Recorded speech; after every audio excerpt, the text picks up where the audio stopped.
کئی لوگ جو بہت زیادہ سمجھدار ہوتے ہیں نا، بہت زیادہ سمجھدار ہوتے ہیں پڑھ کے، وہ پھر عقل مند بن جاتے ہیں بہت زیادہ۔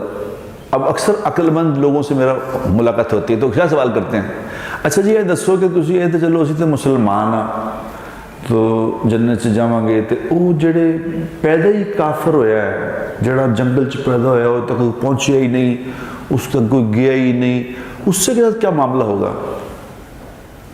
تو میں ان سے اکثر کہا کرتا ہوں یار تو اپنی گل کر،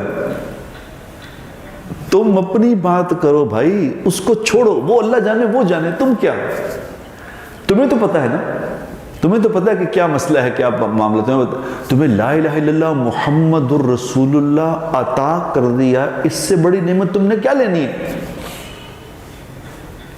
خدا کی قسم جس کو اللہ نے کلمہ عطا فرما دیا، اس کو دنیا جہان کی ساری نعمتیں دے دی، بس اس کو نہ کچھ کھانے کے لیے ملے نہ کچھ پینے کے لیے ملے، یہ دنیا میں رینگ رینگ کے زندگی گزار دے، تب بھی اس کو سب دولت اللہ نے دے دی ہے۔ یہ کلمہ اتنی بڑی دولت ہے،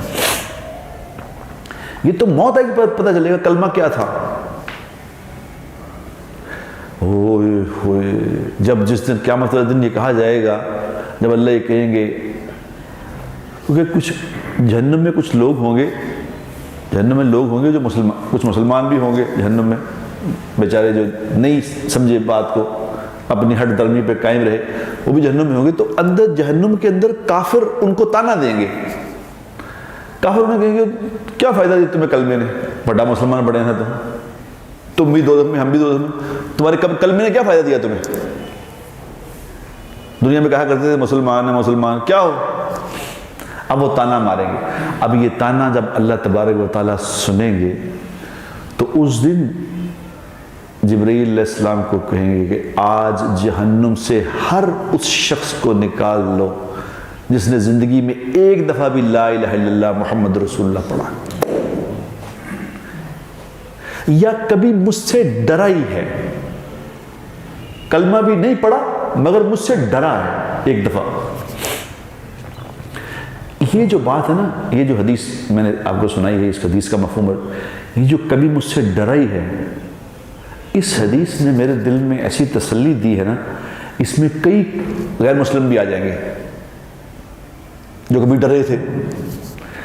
اللہ ہے، ہمارا واسطہ اللہ سے ہے، اللہ چھوٹی چھوٹی باتیں اللہ نہیں پکڑتے، اللہ بہت بڑی ذات ہے۔ ہم کیا، ہمارا کیا ہوتا ہے، کوئی آدمی مر جاتا ہے نا، کوئی آدمی مر جاتا ہے کہ یار فلانا آدمی بڑا اچھا آدمی تھا، تو نال ہی کوئی کہہ رہا ہوگا چھڑ دے تو برے تن کی پتا میں تن دسنا وا ایویں۔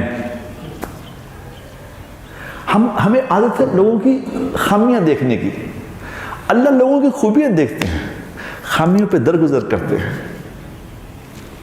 خامیوں پہ مٹی ڈالتے ہیں۔ واعفو عنا، واعفو عنا کا کیا مطلب ہوتا ہے؟ واعفو عنا کا مطلب ہوتا ہے کہ مٹی پا دو۔